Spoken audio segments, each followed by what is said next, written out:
We're here at Identity Week America 2025. I'm joined now by John Fiske, who's a former Director of Data Protection. It's your first time at the conference, I believe. Yes. Yeah, how have you found the day so far? So it's been fantastic for me. As I was at Meta for 6 years, and I'm trying to migrate into the identity space.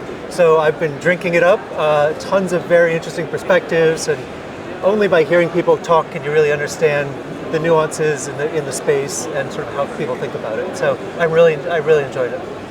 And you're looking at your next kind of professional step, but you're an expert in identity assurance. What drives your interest in that field? So in my time at Meta, I spent a lot of time thinking about the tensions basically between privacy and security, or privacy and online safety.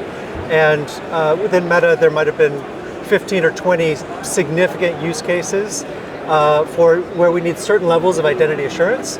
And our current methods, at least a few years ago, were really not adequate for the job to protect privacy while doing some level of identity assurance. It's the classic, send a picture of your driver's license and do the selfie and all that.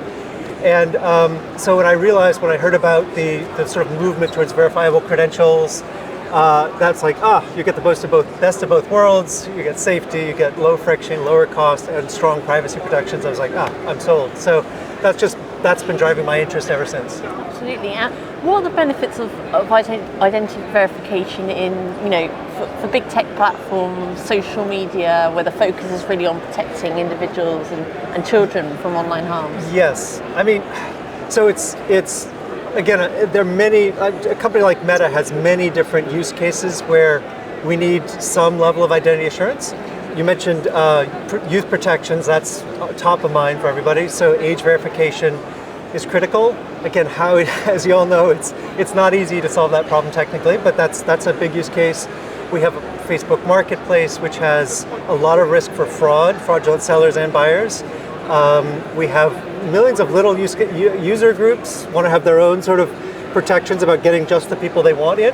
Like funny story, I'm a sea kayaker, and when I joined the sea kayaking group, they were like, send me a picture of your kayak and tell me what types of open water rescues you would use in a moderate storm situation. So they're trying to sort out credentials in their own way. And actually the biggest use case really for a company like Meta is in account support, where there's a huge black market for stolen Facebook accounts, and so people are getting hacked all the time. And then when the user calls back in to take control of their account again, we really need a strong ID verification at that point. So that it all depends on the use case about what level of assurance you need and what type of verification is appropriate. We always want to embrace data minimization principles, but sometimes you really need full ID verification. Absolutely, and there's also kind of a drive towards passwordless authentication. Oh yes. What are your thoughts on kind of biometric and digital identity solutions deployed for security convenience? I think passkeys are a huge step forward. I know Meta's embraced them. All the big platforms are embracing passkeys. And FaceRec, I mean, you mentioned age verification again is kind of the top of mind use case for FaceRec right now, just to confirm age. Although actually also for certain celebrity accounts now, we also use FaceRec just to confirm, is this really Barack Obama on the other side? So, or there might be a few thousand celebrities, and the customer support people won't really know all these names. So you need a more systematic approach. So we use FaceRec to protect celebrity privacy and account access as well. So it just again depends on the use case, but you want to deploy it judiciously. And biometrics are already used across different sectors, different use cases as well. What are the risks of AI in major tech platforms? It feeds sometimes the fraudsters and the types of fraud that we're seeing. I mean, that's a deep question. First of all, deepfakes are prevalent now, as everybody knows. So there's a lot of work looking at content provenance and general detection of deepfakes. And I think, I know in Meta we spend a lot of time thinking about the risks of AI. I would say from a technical perspective and a short-term and a privacy perspective. So things we know about toxicity, hallucinations, things like that, and then what data goes into your training sets. I mean, these are kind of issues for the AI side that we're closely managing.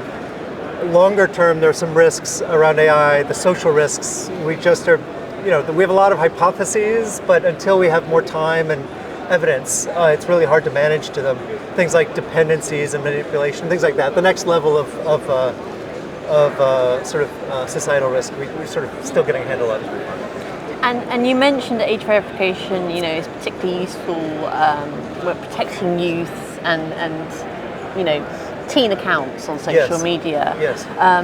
But how do you distinguish accurately between maybe a 16-year-old and 18-year-old using this technology? Is it reliable enough? That is a very good question. It's a subjective question. Is it reliable enough? Because it may be 95% accurate, let's say, for hypothetical. So is that enough or not? I hope the policymakers considered the fact that the nature of the technology is such, we're never going to have 100% accurate reading through these mechanisms. So that's just a fact of life. Yet the policymakers decided they're going to put that requirement on us, so we're doing the best we can with the technology available. In my personal view, it's worth and by the way, the 5% who are not successfully matched have escalation paths, and it's very cumbersome and privacy invasive and frictionless and expensive. But in my view, it's still worth these protections. Just I think youth protections are really, really important, and societally that's the right price we have to pay right now until we get better tech. And I think there is a lot of good tech out there, accurate liveness detection. Yes. And there's a lot of those companies exhibiting today as well. So, but age promising. is a really tricky one. Yeah, But absolutely right. The liveness is excellent. Perfect. So it's been great to speak to you today. Thank you for giving us your experience and some of those insights, and look forward to seeing what you do next. Thank you very much, Evie. Really enjoyed it.